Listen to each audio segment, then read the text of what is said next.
Everyone, my name is Kathy, and in this video, I'm going to be talking about red-black trees. So this is the first of a couple of videos where we will go into what red-black trees are, how to do operations on them, and why they work. So what I'm going to do in this video is I'm going to start off by really just simply talking about what red-black trees are, and give you an introduction to the coloring rules. And then in the next video, we'll talk about insertion. And then in the third video, I will talk about like, why does all of these operations that we do keep it good looking, okay? So let's start off by doing this brief introduction. So a red-black tree is another augmented data structure. So AVL trees was an augmented data structure because we started with a binary search tree, and then we added this idea of a node balance, and we said, oh, okay, if it's negative, it means left side is taller, positive means right side is taller, and then we just kind of use that information to sort of keep our tree height balanced, right? So we used the height balance information at each node to make sure that we have a good tree. And we had to do it at every node because otherwise we would have to find the height, and that is an ON operation. So we track all of this information just so that we can keep our tree height balanced. Now, a red-black tree, first of all, it's like an AVL tree in that it keeps track of a little bit of extra information, but it then uses a different mechanism to keep the tree good looking. Now, I'm avoiding the term balance because, so this tree, first of all, is not perfectly balanced. Not perfectly balanced. Neither was AVL. We knew that this was not probably going to be the case because perfectly balanced trees are hard to achieve. So not perfectly balanced. It's also not height balanced. Okay, so this tree, while it's good looking, like, you know, things are not too far off, it's not height balanced, okay? So an AVL, a red-black tree does not guarantee height balance. So this is something really important to keep in mind. What we do know about a red-black tree though is this, longest branch, okay? Which means that if you take a node and you follow it through from root all the way to the leaf node, that's a branch, okay? So every single node along that path is called one branch, okay? So if you find the absolute longest branch within a red-black tree, within one red-black tree, what we can guarantee is that it is at most 2 times longer than the absolute shortest branch in the same tree, okay? Longest branch of red-black tree is at most twice as long as the shortest branch of the tree, okay? So given a red-black tree, if you look for the absolute longest branch you have in that tree, and you look for the absolute shortest, and you compare their lengths, at the difference is at most, the longest branch is at most twice as long as the shortest. That's all there is to that one, okay?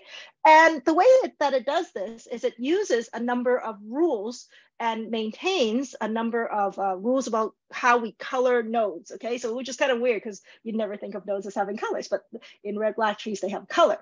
Now, when we talk about red-black trees having a color, it really is just a flag, okay? So instead, they could have called it like on off, okay? For example, it's really just an idea of a flag, and it can be represented as a single Boolean because all you need to know if it's red or black, okay? So the first of the coloring rules of a red-black tree is that every single node is either red or black. Every node is red or black, which is why the name is called red-black tree, right?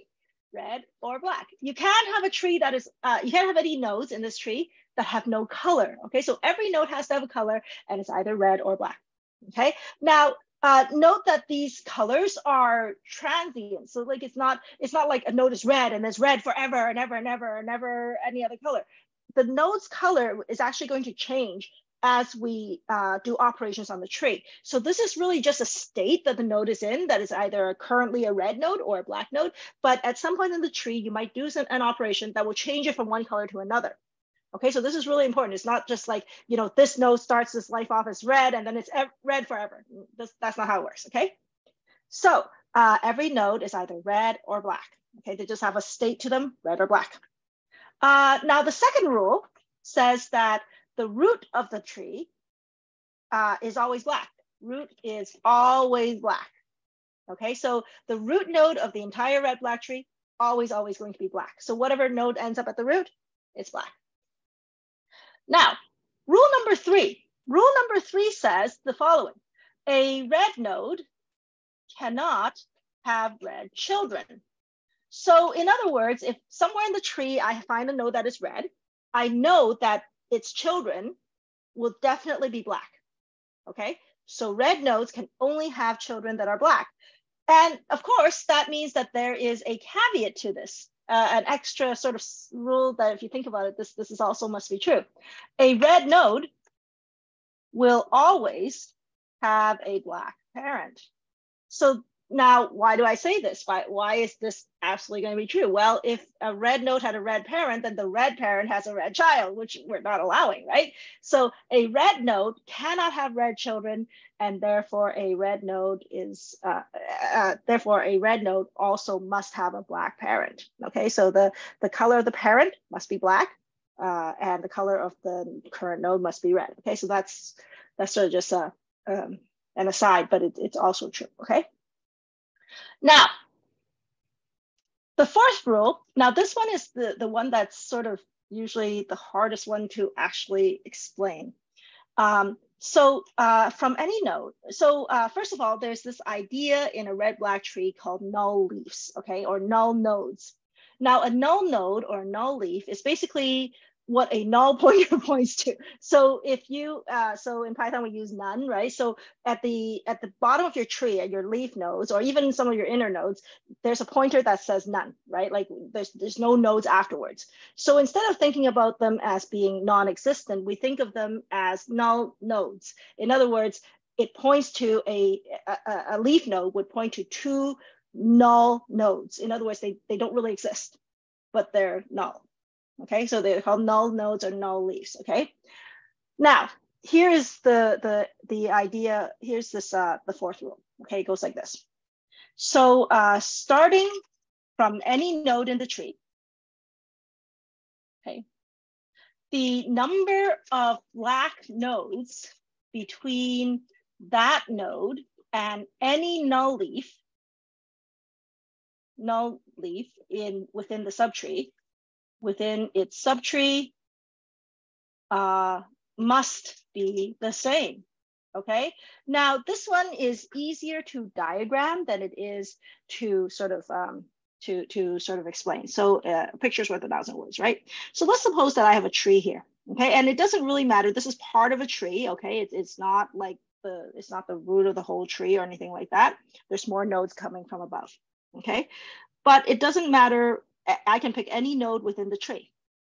Now, what color this node is irrelevant, but we actually have a number of nodes here, and at where the nodes end, there are these null nodes. So each of these tiny little black dots, we're going to call these things, okay?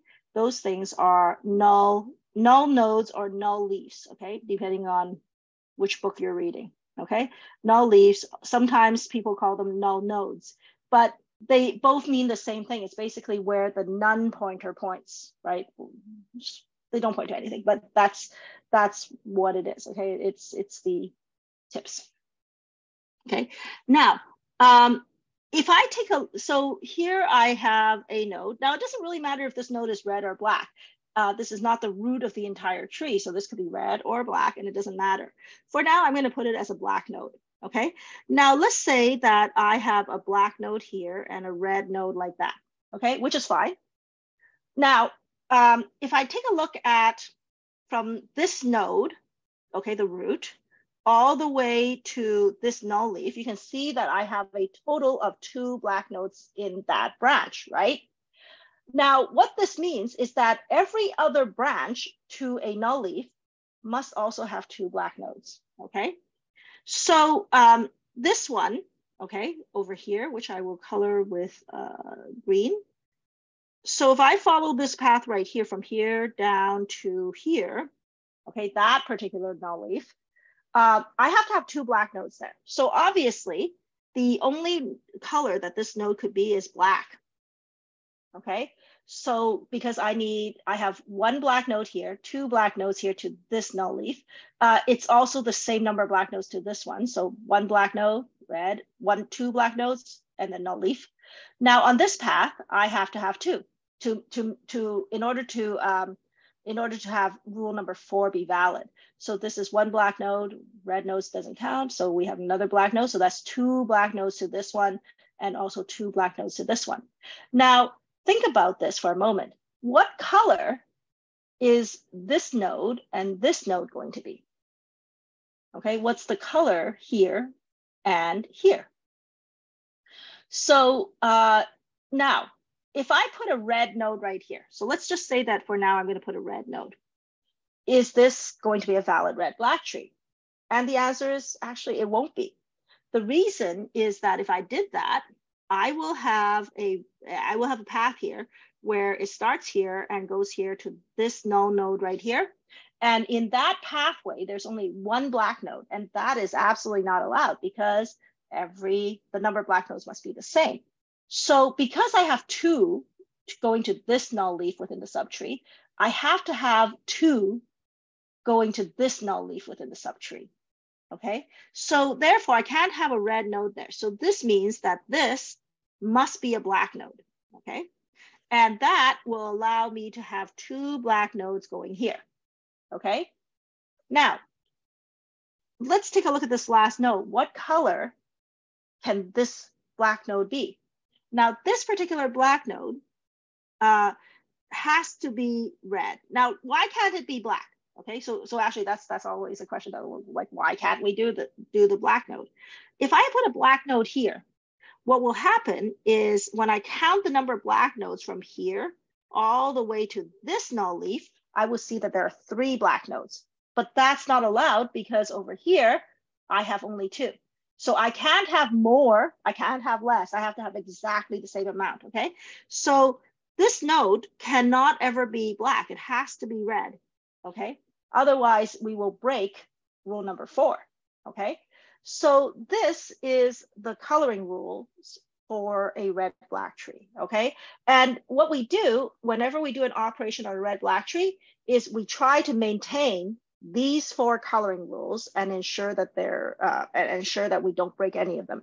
And if we do that, we will be able to have a situation where we have a binary search tree where this statement is true. The longest branch is at most twice as long as the shortest branch, which makes it good enough. Okay, it basically means that you will have a tree where it will be a constant of log n tall, where n is the number of nodes in the tree. Okay. Now, red-black trees, you go, oh, wow, this is so complicated, right? Like, so complicated. But because, you know, like, the four rules are weird, right? But here's the thing, red-black trees are actually used out there. So I'm going to show you a page. Now, this is, some of you may have come to this page before. This is the C++ reference guide, right? So if you ever needed to look up how a function works, this is where you go for C++. Now, the thing here is not about maps. Like, I'm not talking about maps here, but I want to point out something in the description. So std_map is a sorted associated container, blah, blah, blah, blah. The most important thing here is this. First of all, keys are sorted by using the comparison function compare, and there's a search, remove, and insert operations have logarithmic complexity. So whatever map is built with allows for logarithmic search, insert, removal. Okay, so this is interesting because log is good, right? Like, it's constant and the best is constant. Then you have log. Log is like second best, right? Like, it's pretty good. And it's fairly fast, fairly close to what we want. And you will notice maps are usually implemented as red-black trees. So there you go. That's the reason why we want to know about this, because there are actual data structures in the libraries that we use that use this as the basis of their implementation, okay? So anyhow, that's it for this particular video.